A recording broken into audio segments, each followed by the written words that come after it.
So last time I talked a bit about using attention to watch what's going on in my mind and recognizing when a disturbing emotion arises.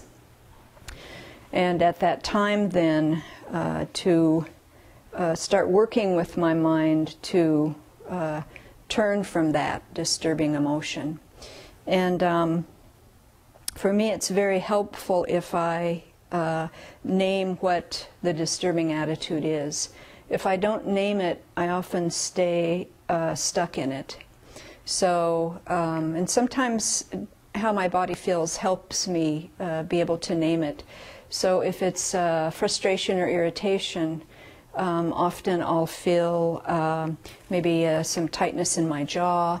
My thoughts will be faster in my mind. I might feel kind of just tight all over. And so when I recognize that, then I ask, what is going on? And then I name it. Well, it's irritation or frustration. And the other thing that I've found is if I can pay attention and catch it early on, then it's easier to turn. By the time I'm in full-blown anger, it's really hard to turn it then. There's so much adrenaline on board, and so it's very hard to turn. But if I keep aware of and attentive to irritation and frustration, then often I can work with those. And there's two ways that I work with those.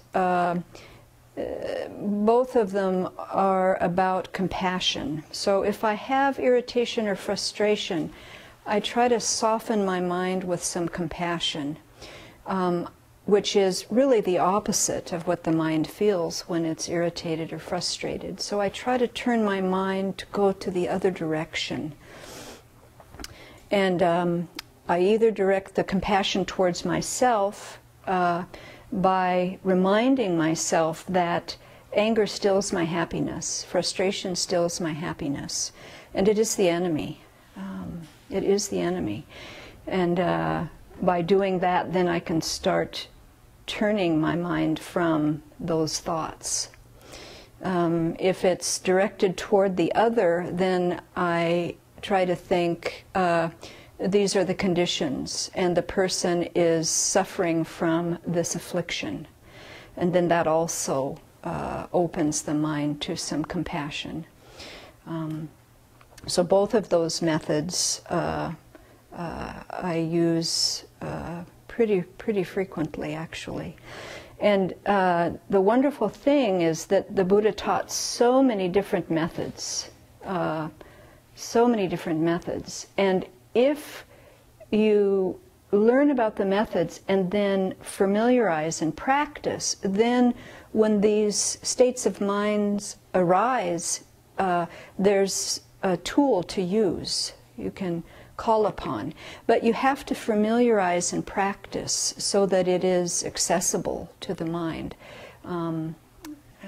And by familiarizing, then, for myself, I have total confidence in the Buddha's teaching and in the path because I am able to move my mind, and it always works. Now, if I don't use it, it doesn't work.